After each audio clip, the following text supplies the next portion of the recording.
বৃহত্তর সুন্নি সিলেট জেলার উদ্যোগে আজকের এই জনসভার সম্মানিত সভাপতি, সম্মানিত তিনদিনের জোটের নেতৃবৃন্দ, এই দেশ শাহজালালের দেশ, এই দেশ শাহপরানের দেশ, এই দেশে আহলে সুন্নাত ওয়াল জামাতের একমাত্র আদর্শ সংগঠন হচ্ছে বাংলাদেশ ইসলামী ফ্রন্ট, যুবজনা ছাত্র সেনা ইসলামিক ফ্রন্ট, সুপ্রিম পার্টি। এই দল হচ্ছে আহলে সুন্নাত ওয়াল জামাতের দেশ। এই বাংলাদেশে এই শাহজালাল ইয়ারমনির দেশে কেমন করে শাহপরানের উপর মাজারে হামলা, শাহজালালের মাজারে হামলা, বাজারে মাজারের উপরে হামলা, এখনো পর্যন্ত বিচার হচ্ছে না। এখনো পর্যন্ত আমরা বিচার পাই নাই।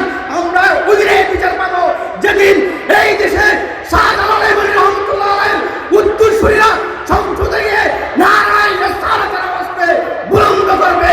এই তখন এইদের বিচার ইনশাআল্লাহ আমরা করবো।